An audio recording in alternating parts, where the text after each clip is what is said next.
ძალადობით უფლებამოსილების სავარაუდო გადამეტება პროკურატურამ გორში მომხდარ ინციდენტზე, რომელშიც პოლიციელები ფიგურირებენ, გამოძიება დაიწყო.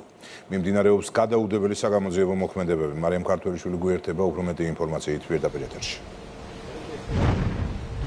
გორში ეგრეთ წოდებული კომბინატის დასახლების მიმდებარე ტერიტორიაზე საგამოძიებო მოქმედებები რამდენიმე წუთის წინ დასრულდა. ადგილზე ყვითელი ლენტით პერიმეტრი იყო შემოსაზღვრული, იმყოფებოდნენ ექსპერტები, ასევე ადგილზე ვნახეთ საოლქო პროკურატურის წარმომადგენლები. მძიმე კადრების გავრცელებიდან მალევე მთავარმა საგამოძიებო უწყებამ გაავრცელა განცხადება. უწყებაში ამბობენ, რომ პოლიციელების მხრიდან ძალადობის გადამეტების საქმეზე, სავარაუდო უფლებამოსილების და ძალადობის გადამეტების საქმეზე დაწყებული არის გადაუდებელი საგამოძიებო მოქმედებები. ასევე შეგვიძლია მოვისმინოთ ერთ-ერთი თვითმხილველის, რომელიც უშუალოდ იმყოფებოდა და სავარაუდოდ პოლიციელების მხრიდან სავარაუდო ძალადობის ფაქტში იღებდა მონაწილეობას.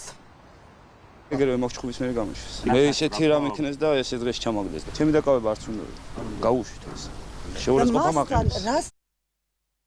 პოლიციელების მხრიდან ძალადობით უფლებამოსილების სავარაუდო გადამეტების ფაქტზე სისხლის სამართლის კოდექსის 333 მუხლის მესამე ნაწილის ბ პუნქტით გამოძიება დაიწყო. ამ ეტაპზე მიმდინარეობს გადაუდებელი საგამოძიებო და საპროცესო მოქმედებები. მძიმე კადრებზე მკაცრ რეაგირებას ელოდება. მთავრობის მეთაური ირაკლი კობახიძე ამბობს, რომ ნანახი კადრები მისთვის მიუღებელია.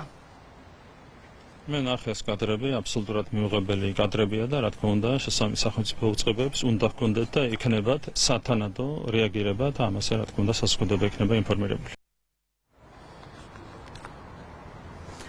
სავარაუდო ძალადობის ამსახველ მასალის გავრცელების შემდეგ საგამოძიებო უწყებამ 333 მუხლის მესამე ნაწილი დაიწყო გამოძიება. როგორც უკვე გითხარით, მიმდინარეობს გადაუდებელი საგამოძიებო მოქმედებები და ასევე გეტყვით იმას, რომ საგამოძიებო მოქმედებები მიმდინარეობდა მთელი დღის განმავლობაში გორში ეგრეთ წოდებული კომბინატის დასახლებაში და პროკურატურის წარმომადგენლებიც იმყოფებოდნენ ასევე ადგილზე.